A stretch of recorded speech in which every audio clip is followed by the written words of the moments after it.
Hey guys, this is Paul from Bluray Junkies. This episode we're going to talk about the good, the bad, and the Eisenberg.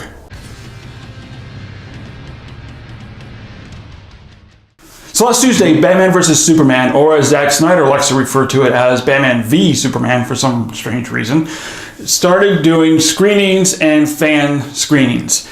And ever since then, there's been a lot of controversy over critics who liked it, over critics who didn't like it, over Rotten Tomatoes score, and it's just gone out of hand. People are going freaking nuts, especially over Rotten Tomatoes score. Why can't we all just get along? In fact, it got so bad that even people started lashing out at me, and we decided to go ahead and do a topic video about this, about film criticism. Should we really rely on all these different reviews and especially Rotten Tomatoes scores? And that's the thing about Rotten Tomatoes, is that you have to understand how Rotten Tomatoes works. Me and Simon are both certified critics, so we understand and know all the inner workings, exactly how Rotten Tomatoes works. And we're going to share that with you with our next topic video, so definitely keep your eye out for that video. And now on to our Batman vs. Superman, or Batman v Superman review. Woohoo! So we first heard about Batman vs. Superman back in 2007.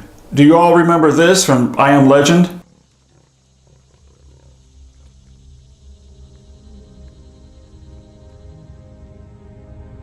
And now 9 long years later, Zack Snyder has finally brought to the big screen what us fans have always wanted to see. Batman vs. Superman duking it out on the big screen. But here's the question. Is it any good?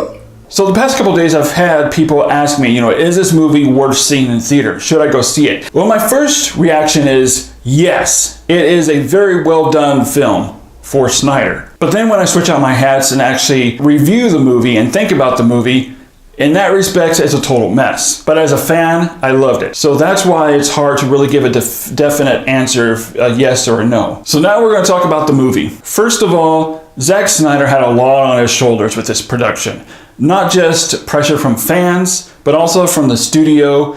Plus, he had a lot to juggle with between multiple characters and storylines, which, as we all know, really doesn't work out that too well. Haven't you learned, Hollywood, to stop cramming in so many characters in one movie? That causes a huge problem for the movie and the storyline, and Batman vs. Superman is definitely not immune to this. The biggest problem we had with the movie was there was really no expanding on any of the characters. Now, this is incredibly important. Otherwise, how can we invest in a character or characters in a movie if we don't have any kind of emotional connection with the characters? This, again, was a problem with Batman vs. Superman.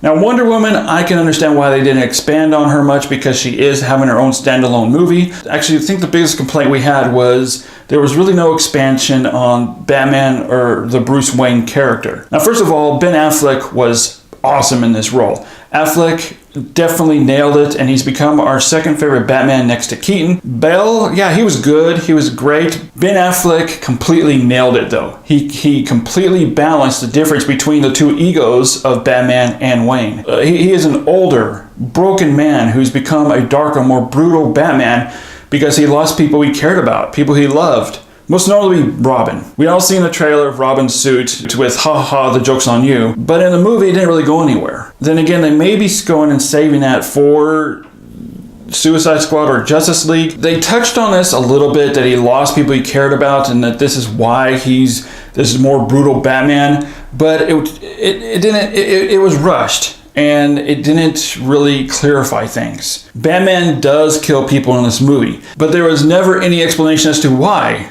It's like you're just sitting there in the theater watching this, and I guess you're just supposed to accept it. Okay, I guess he's killing people now.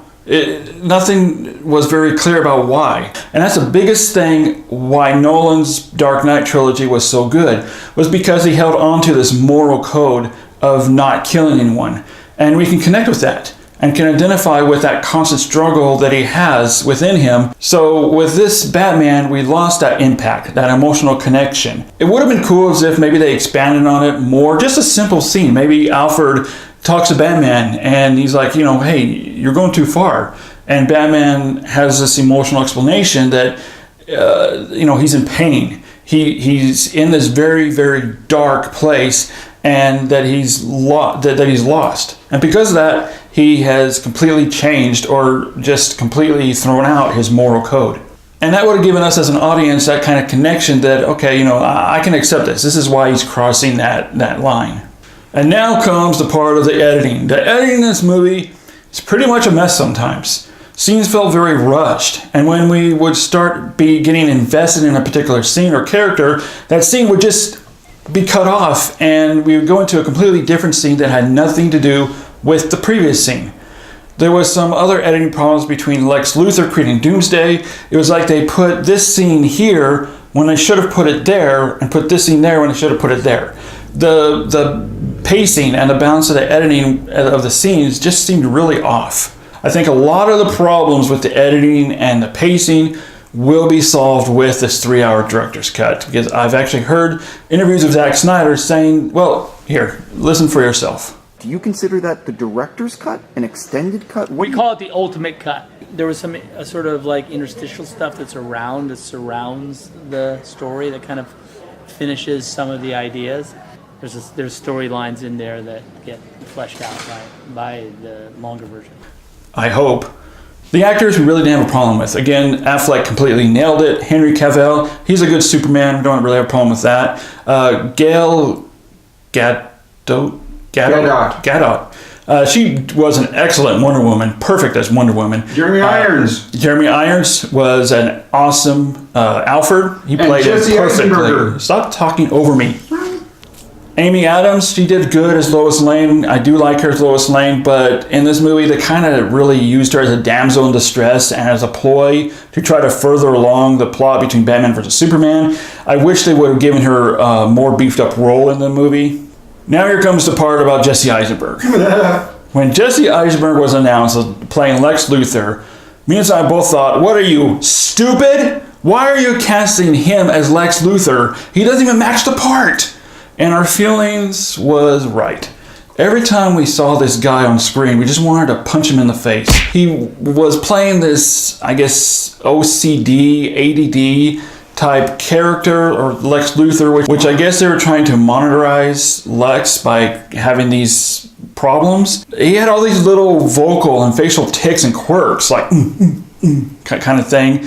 And it was just annoying. It just annoyed the crap out of me. And what made us even more mad is when we found out that Zack Snyder actually wanted to cast Bryan Cranston as Lex Luthor, but the studio got involved, which they probably did with a lot of this movie, because you can really tell. So I think the studio really stepped in about who to cast. Now we're going to talk a little bit about the good. We love the beginning of the movie. The titles were very simple. We were very happy they didn't just create this huge, extravagant Batman versus Superman type logo and push it in the audience's face.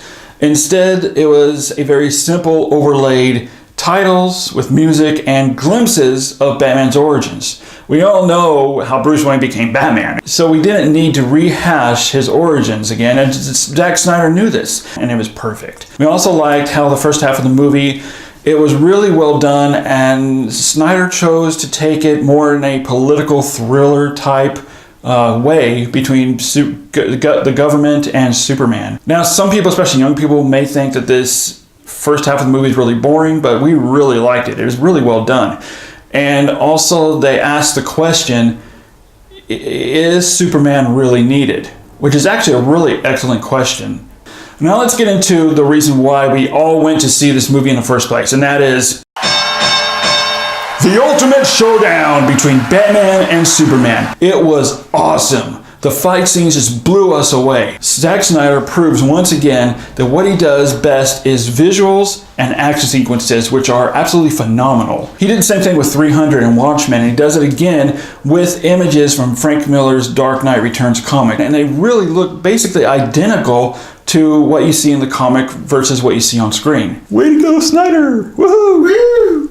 Now only if he can mimic plot and substance, it'd be a great movie.